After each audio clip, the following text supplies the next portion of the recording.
Hi dear ones! Magandang araw at welcome back to our channel. Ngayon, isasama ko kayo sa isang special na event dito sa Kongkulim, ang tinatawag nilang Kermes. Kung hindi kayo familiar, ang Kermes ay isang celebration ng faith at pagkakaisa bilang isang community.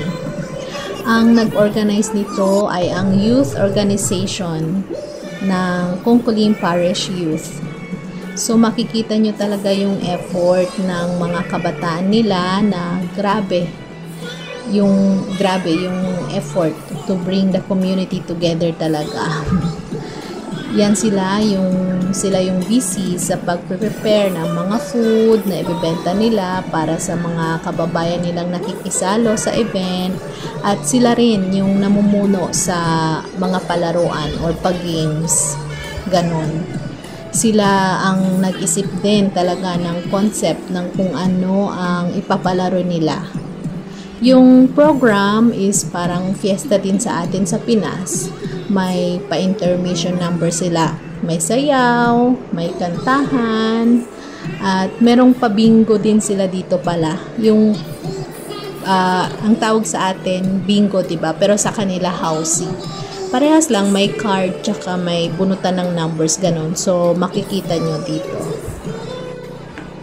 So, itong Kermes ay sinaselebrate nila yearly dito sa simbahan ng Our Lady of Health. Yan ang tawag ng nila dito, Parish Church dito sa Kongkulim. At dyan din kami kinasal ng asawa ko. So, ayan, medyo napaaga kami ng dating dito. Parang nag-start pa lang yung program at medyo padating pa lang yung mga ibang tao. Ayan, diba? Parang sa atin lang sa Pinas din, pag fiesta sa atin may mga banderitas, kanyan. At eto may pa-photo booth din pala sila dito. Ang saya talaga, parang Pinas lang din na fiestahan, ganon. So, ayan, ito yung pag-games. Isa sa mga pag-games na sinalihan ng mga pinsan. Ay, hindi. Pinsan ng anak ko. Kasi pamangkin sila ng asawa ko. Naki-experience sila ng pag-games. Pati si Indianong Pinoy natin. So, mananalo sila dyan pag finish nila yung laro. Kung sino pala ang mapunta sa finish line. Cars yan eh. Kung kaninong car yung unang mapunta sa finish line, yun yung mananalo. At si Indianong Pinoy nakasali. At ito naman, Wheel of Fortune. Hindi sila nanalo dito. Doon sa cars nanalo yung isang pamangkin niya. Pero dito hindi sila nanalo. Tapos ito, isa din sa palaro nila. At ayan, ito naman yung cups, 'di ba, yung viral sa FB or sa YouTube minsan. Yung dapat parehas yung nasa ilalim na color. Hindi niya napapareho. Natalo din sila. At syempre ako din, hindi ako papahuli dyan, no. Ayan, yan yung tinry ko. Makikita nyo mamaya, ang yabang-yabang ko. Maglalaro ako pero matatalo din. May 3 chances dyan. Pag nag-round 3 chance, tapos wala na. Ito, tic-tac-toe, mag-flip ng battle pag tumayo, saka ka maglalagay ng X or O. Pero pag hindi din. So, hindi ka makakascore talaga. Hindi sila nakapagpatayo ng battle. So, hindi din sila nakapag-score. At may soccer din. At ayan na ang aking paglalaro. 3 chances. Nakailang ilaw yan. Ang yabang-yabang ko. Mali kasi yung position ko. So, ito na yung pa-intermission number nila. Sasayaw sila dyan. Ang gagaling ng mga kabataan talaga nila dito. Nakikisama sa celebration. At least, parang sa atin din talaga, walang pagkakaiba din. Walang pagkakaiba sa pagsa-celebrate natin. Ayan, ilan lang yan sa mga nakuhanan ko ng video kasi kami, nag-ikot-ikot ganon.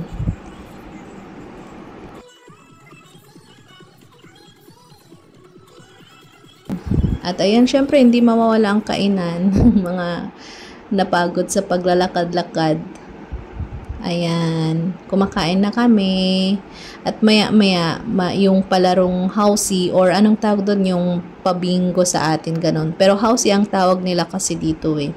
Yun ang lalaruin namin. At may mga foreigner na napadaan, nakisali sila sa sayawan.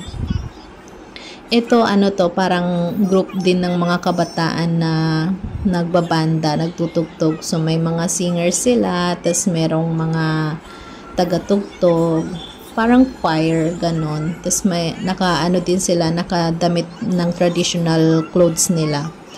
So, ang gagaling nila. Hindi ko maintindihan yung kanta, pero maganda. Maganda yung pagkakakanta nila. Ang gagaling. Ang gagaling ng mga kabataan nila dito. Talagang pinaghandaan talaga itong okasyon na ito ng mga kabataan, ng mga nag-organize nitong program na to.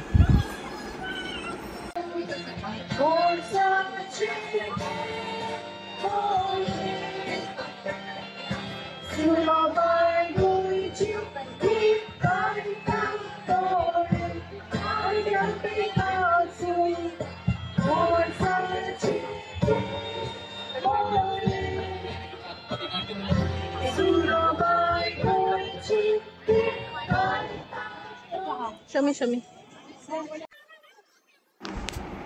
So, ayan. At ito na yung sinasabi ko na palaro. Hindi kami nanalo dito.